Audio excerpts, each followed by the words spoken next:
दोस्तों, तो आज हम बात करेंगे एक ऐसे खुलासे की। जी हाँ दोस्तों, एक ऐसा खुलासा जिसे सुनकर आप दंग रह जाएंगे। यह आपसे, मुझसे और हम सभी से जुड़ के है। ये सब तो आप जानते ही हैं कि चीन ने एक ऐसे वायरस को जन्म दिया है जिसका मिटना इस धरती से नामुमकिन साबित हो रहा है और पूरी की पूरी दुनिया चीन को अपने घुटनों पर लाने की कोशिश कर रही है। पर इसके साथ एक मजे की बात यह भी है कि जिस चीन को हम उन्हें अपने घुटने पर लाने पर मजबूर कर रहे हैं, उसी चीन ने पूरी दुनिया पर काबू पाया हुआ है। जी हाँ दोस्तों, सभी देश चीन को अपने घुटनों पर लाने पर मजबूर कर रहे हैं, लेकिन आपको ये बात बता दें कि चीन पहले से ही यह जंग जीत चुका है। चीन ने बहुत पहले से ही इस दुनिया को अपना गुलाम बना रखा है।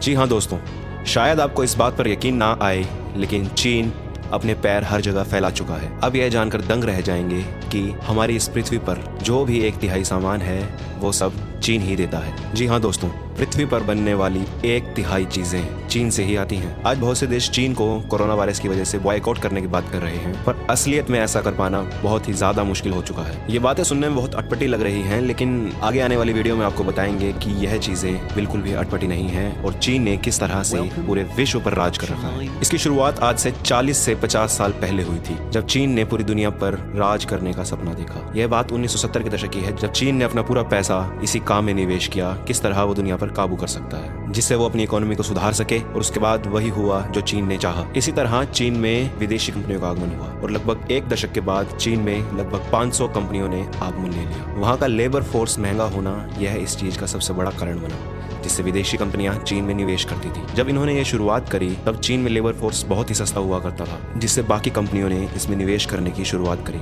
यही वो वजह रही जिससे चीन में बहुत ही सस्ते दाम पर कोई भी प्रोडक्ट बन सकता है। और अगर कोई भी देश इन सभी चीजों को देखता है तो कोई भी देश इन चीजों में चीन का मुकाबला नहीं कर सकता। वैसी क्वालिटी, वैसी क्वांटिटी और वैसा मुनाफा चीन से मुकाबला करना बेहद मुश्किल है। और वहीं चीन वही सेम क्वालिटी और वही सेम क्वांटिटी काफी कम दामों में हमें प्रदान करता है। और इन्हीं सब चीजों को देखते हुए बाकी कंपनीज भी अपने प्रोडक्ट को बेहतर और सस्ता बनाने के लिए चीन में निवेश करने लगी। 1980 के दशक में लगभग 500 विदेशी कंपनियों ने अपने मैन्युफैक्चरिंग यूनिट चीन में डाल दिए थे और 2010 के आते आते चीन पूरी दुनिया का 1/3 माल खुद ही बनाने लगा था। और आज 50 साल बाद हालात ये हैं कि चीन एक मजबूत इकोनॉमी वाला देश बन चुका है।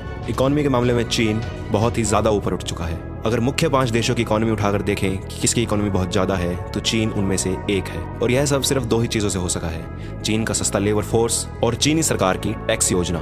जो टैक्स योजना उन्होंने बनाई है उससे विदेशी कंपनियों को बहुत फायदा होता है और चीन को भी बहुत फायदा होता है। इन सब का आप साफ अंदेशा इन बातों से लगा सकते हैं कि चीन में 1970 में जिसकी सालाना आय 11,500 रुपए थी, वो आज बढ़कर 9,61,500 रुपए हो गई है। साल की कमाई देखकर ही हमें बहुत बड़ा अंतर पता चलता है, जिससे पता चलता है कि चीन में पैसों की बिल्कुल कमी नहीं है। लेकिन बात करें आज की, तो आज की तारीख में चीन को एक मुजरिम की तरह माना जा रहा है। दुनिया का हर देश यही मान रहा है कि कोरोना वायरस चीन की ही देन है। जो कि शुरुआत इसकी चीन से हुई थी, तो चीन इससे अछूता नहीं था, इसलिए लॉकडाउन वहाँ भी हुआ था और लॉकडाउन के चलते वहाँ भी बहुत कंपनियों को बंद करना पड़ा था। बहुत सी कंपनियों को विराम लगाया गया था कि अभी वहाँ काम नहीं हो सकता, जिससे उसकी देश की इकोनॉमी पर बहुत फर्क पड़ा। चीन दुनिया का प्रोडक्शन के क्षेत्र में बहुत बड़ा है, जहाँ पर भारी मात्रा में मेडिकल मशीनें और दवाइयाँ बनाई जाती हैं, और लॉकडाउन की वजह से वहाँ पर भी रोक लग गई और जिसका सीधा असर दुनिया के अन्य देशों में भी पड़ा। जैसे ही इस बीमारी ने पूरे विश्व को अपने चपेट में ले लिया, वहीं पर मेडिकल इक्विपमेंट्स और दवाइयों की बहुत कमी पड़ने लगी।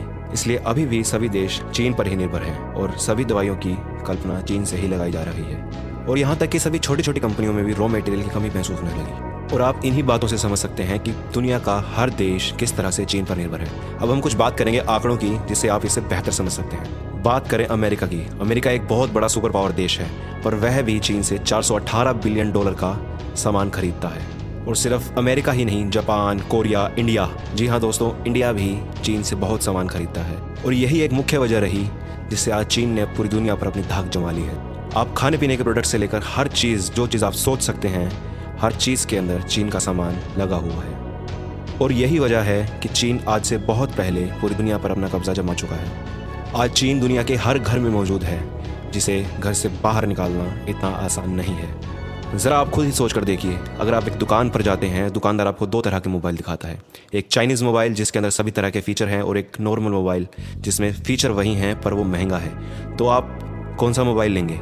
आप तो वही लेंगे जो सस्ता है, क्योंकि सेम दाम में वही फीचर बहुत कम जगह मिलते हैं। जाहिर है अब आप समझ ही गए होंगे कि कितना मुश्किल है चीन को हमारे घर से बाहर निकालना। तो दोस्तों आप नीचे कमेंट बॉक्स में बताइए कि चीन से कैसे बदला लेना चाहिए।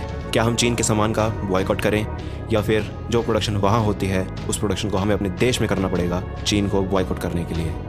कैसी नीतियाँ हमें इस देश में लानी चाहिए कि जिससे जो नए काम शुरू होते हैं हमें उस काम के अंदर कोई भी अड़चन ना आए। इस बात की जानकारी आप नीचे कमेंट सेक्शन में दीजिए। हम मिलते हैं आपसे नई वीडियो के साथ, तब तक के लिए धन्यवाद।